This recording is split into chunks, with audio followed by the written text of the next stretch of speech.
नमस्कार दोस्तों, हमारे देश में कितने ऐसे लोग हैं जिनको इस चीज़ की जानकारी है कि पृथ्वी चपटी नहीं बल्कि गोल है।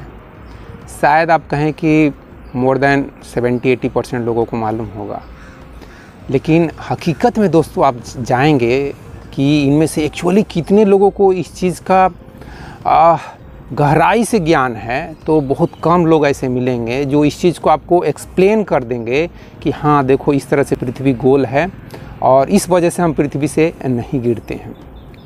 अदरवाइज़ मैं समझता हूँ और आप भी इस बात से सहमत होंगे कि हमारे देश के कम से कम 80% ऐसे लोग हैं जिन्होंने सिर्फ किताब में पढ़ तो लिया है कि पृथ्वी गोल है, पृथ्वी फुटबॉल के जैसी गोल है, लेकिन जब आप उनसे पूछेंगे कि अच्छा गोल है तो इस पे आदमी गिर क्यों नहीं जाता है, तो इस चीज़ को वो एक्सप्लेन नहीं कर पाएंगे, क्योंकि इसको एक्सप्लेन करने के लिए उनको बहुत सारी चीज़ें जाननी पड़ेगी। लाइक ग्रेविटेशनल फोर्स क्या है, फ्रिक्शनल फोर्स क्या है, रोटेशनल डायनेमिक्स क्या होता है, पृथ्वी किस स्पीड से घूम रही है, फ्रिक्शन फोर्स किस तरह से हमको उस पर चिपका के रखे हुए है, एस्केप वेलोसिटी क्या है, इन सब चीज़ों को उनको जानना पड़ेगा। इसके लिए आपको डेप्थ में, जैसे कि मैंने IIT के लिए चूँकि तैयारी किया है तो मुझे कुछ हद तक इसके डेप्थ में जानकारी है, लेकिन उतने भी डेप्थ में जानकारी नहीं है जितना डेप्थ में मेरे लड़के को जानकारी है जो कि IIT में पढ़ रहा है।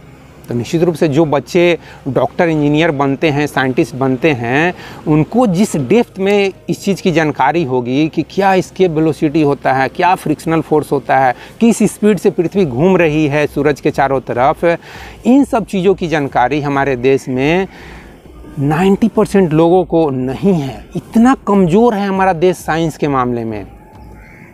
ठीक है 5% लोगों को अच्छा नॉलेज है, जाते हैं वो फॉरेन में 1-1 करोड़ रुपये कमाते हैं, गूगल का CEO बनते हैं। मैं भी इस चीज़ को एक्सेप्ट करता हूँ। हैं हमारे देश में भी साइंटिस्ट, हैं हमारे देश में भी आइंस्टीन और न्यूटन लेवल के साइंटिस्ट, मैं मान लिया, लेकिन कितने परसेंट दोस्तों? सिर्फ 1-2% लोग। उनसे क्या समझते हो? 150 करोड़ पॉपुलेशन तो देखो, क्यों इतना पॉपुलेशन हो गया है भैया?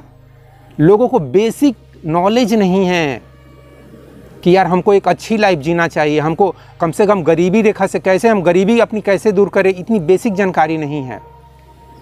ये सब बातों के मैं डेप्थ में नहीं जाऊंगा। बेसिकली ये बात इसलिए मेरे दिमाग में आई कि अगर 2500 साल पहले गौतम बुद्ध या श्री कृष्ण आत्मा को, मेडिटेशन को, साक्षी भाव क्या है, इस सब चीज़ों को अगर नहीं समझा पाए, श्री कृष्ण आत्मा को ठीक से नहीं समझा पाए, अनुभव किए आत्मा क्या है, इनर पीस क्या है, साक्षी भाव क्या है, मेडिटेशन में क्या होता है, किस तरह से हम इस अस्तित्व के शांति से कनेक्ट हो जाते हैं, इन सब चीज़ों का अनुभव, इन सब चीज़ों को अनुभव करने के लिए आपको पढ़ा लिखा होना ज़रूरी नहीं है दोस्त।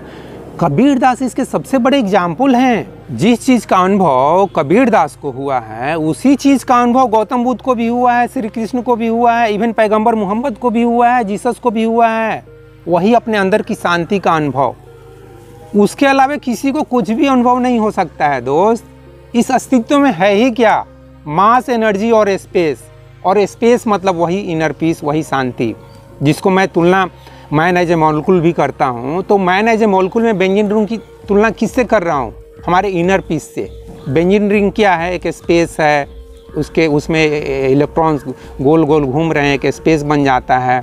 उसी तरह से हमारा शरीर भी एक अंदर में इलेक्ट्रिक सर्किट है, उस सर्किट के सेंटर में एक स्पेस बनता होगा, और वही स्पेस हम लोग इनर पीस के समय महसूस करते होंगे।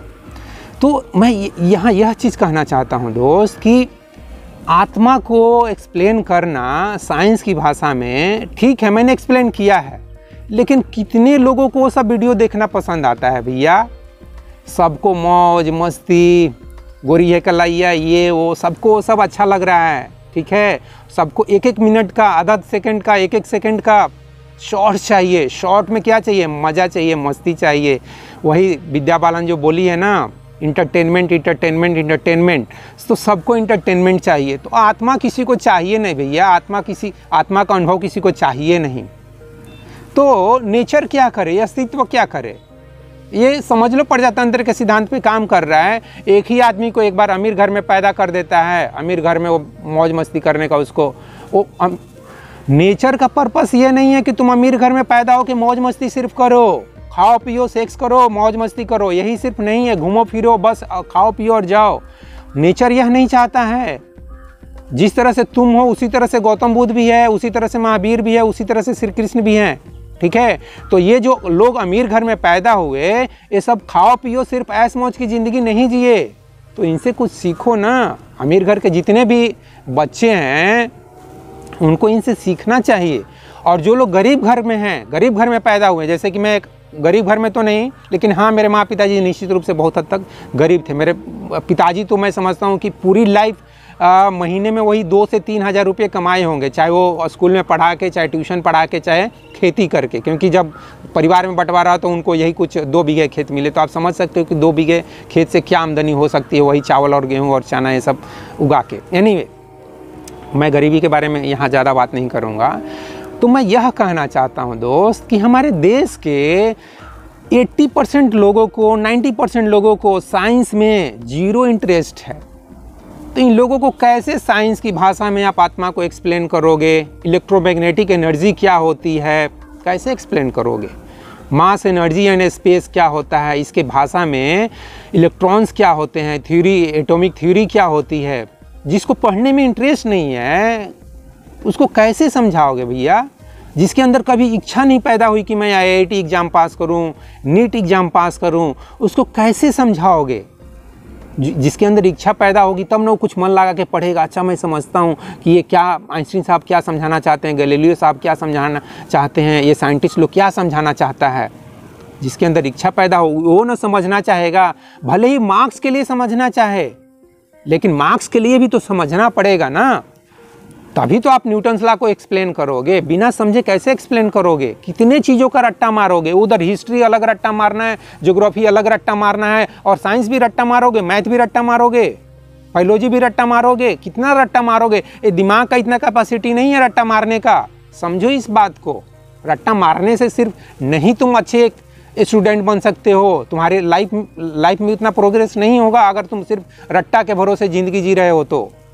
तो मेरा बेसिकली इस वीडियो में यही कहना है कि दोस्त, आप अपने अंदर थोड़ा वो साइंटिफिक टेम्परमेंट बोलते हैं ना, जो हमारा कॉन्स्टिट्यूशन, हमारा संविधान भी चाहता है कि हमारे अंदर साइंटिफिक टेम्परमेंट पैदा हो, विज्ञान की तरफ रुझान पैदा हो, तो वही रुझान की बात करना चाहता हूँ इस वीडियो में। और बात तो कर चुका हूँ मैं, और वीडियो में और कुछ बात करने के लिए ज़्यादा कुछ है नहीं फिलहाल। तो इस वीडियो में बस इतना ही दोस्तों। जय हिंद, जय भारत और जय विश्व, जय भगवान। Thank you very much friends.